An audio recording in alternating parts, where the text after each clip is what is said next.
सास का वहम। सुमन की नई नई शादी हुई। 4-5 दिन सास ससुर के साथ रही, फिर पति नीरज के साथ जहां उसकी नौकरी थी चली गई। 2 साल बाद ससुर रिटायर हो गए तो वो और सास भी सुमन और नीरज के साथ जाकर रहने लगे।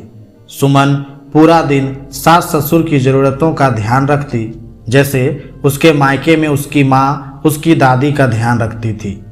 पर एक दिन सुमन ने सुना सासू माँ ससुर जी से कह रही थी, सुमन हमें दूध में पानी मिलाकर देती है। सुमन ने इसका हल निकाला। वो किसी बहाने से सारा दूध का पतीला सासू माँ के पास ले जाती और वहीं उनको डालकर दे देती। फिर एक दिन सासू माँ फ़ोन पर अपनी बेटी को कह रही थी कि यह सुमन हमें देसी घी बहुत कम डाल कर देती है, बस ऊपर ऊपर दिखावा कर देती है। सुमन ने अगले ही दिन पूरा देसी घी का डिब्बा सास ससुर के कमरे में रख दिया, यह कहकर कि मैं कई बार घर पर नहीं होती तो आपको ढूंढने में दिक्कत होती है, जब खत्म हो जाएगा तो दूसरा रख दूंगी।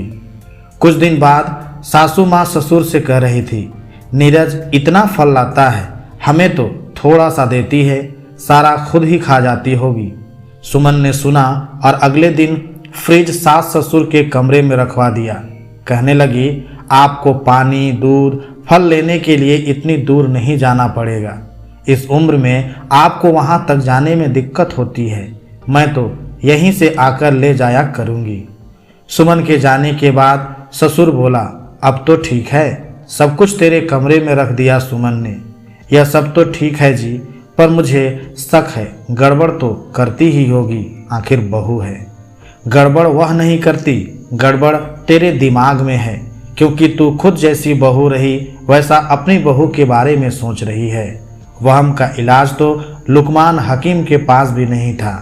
ससुर बोले जा रहे थे और सासू की अंतरात्मा उससे कह रही थी कि शायद यही सत्य है।